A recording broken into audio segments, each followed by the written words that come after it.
மக்களே வணக்கம். நான் உங்கள் பழனிவேல். இன்றைக்கி மேஷ ராசி 2025 மேஷ ராசி எப்படி இருக்குதுன்னு பார்க்க போகிறோம். அஸ்வினி, பரணி, கார்த்திகை என்று 3 நட்சத்திரங்கள் இதன் கூட இருக்கும். இந்த பரணி நட்சத்திரத்தில் பிறந்தவர்கள் தரணியாழ்வார்கள் என்பதற்கு இந்த 2025வது ஆண்டு மிகச்சிறந்ததாக இருக்கும்.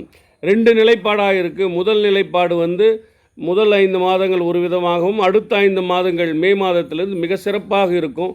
நீங்கள் நினச்சதெல்லாம் நடக்கும், தொட்டதெல்லாம் துலங்கும். நீங்களே எல்லாவற்றுக்கும் குருவாக இருந்து செய்கிற அளவுக்கு உங்களுக்கு சக்தியை கொடுக்கும் இந்த 2025வது மாதம். 2ஆம் இடத்திலிருந்து குரு 3ஆம் இடத்திற்கு செல்வதால் நீங்களே எல்லாவற்றையும் தீர்மானிக்கிற சக்தி படைத்திருப்பீர்கள்.